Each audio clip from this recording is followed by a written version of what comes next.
আসসালামু আলাইকুম। ওয়ালাইকুম আসসালাম। ভাইয়া কেমন আছেন? ভালোই আছি। আমরা যে নামাজ কালাম পড়ি, নামাজের শেষে আমরা দুই কাঁধে সালাম দেই। সালাম কাকে দেই? আল্লাহ। ভাই আপনার উত্তরটি সঠিক হয় নাই। ভাই আমরা যে নামাজ কালাম পড়ি, হ্যাঁ। নামাজের শেষে আমরা কাকে সালাম দেই? দুই কাঁধে যে সালাম দেই, কাকে সালাম দেই? ভাই পারবেন? দেখি আমি একটু চেষ্টা করে দেখি। আপনি ভাই টাইম নেবেন না, তাড়াতাড়ি বলবেন।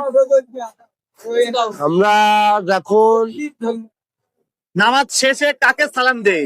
আমরা নামাজ পড়ে সালাম দিই অনেকে কি আমরা নামাজ শেষে কাকে সালাম দেই? আমরা মানুষ যদি যায় রোড ঘাটে আমরা তাকে আসসালামু আলাইকুম দিই। ভাই আপনার উত্তরটি সঠিক হয়। ভাই আমরা যে নামাজ কালাম পড়ি, নামাজ শেষে দুই কাঁধে দিয়ে আমরা সালাম ফিরাই, আমরা কাকে সালাম দেই? ফেরেশতাকে। আপনার উত্তরটিকে সঠিক বলে নিব? হ্যাঁ, সঠিক বললেন। আলহামদুলিল্লাহ আপনার উত্তরটি সঠিক হয়েছে ভাই, অসংখ্য ধন্যবাদ আপনাকে।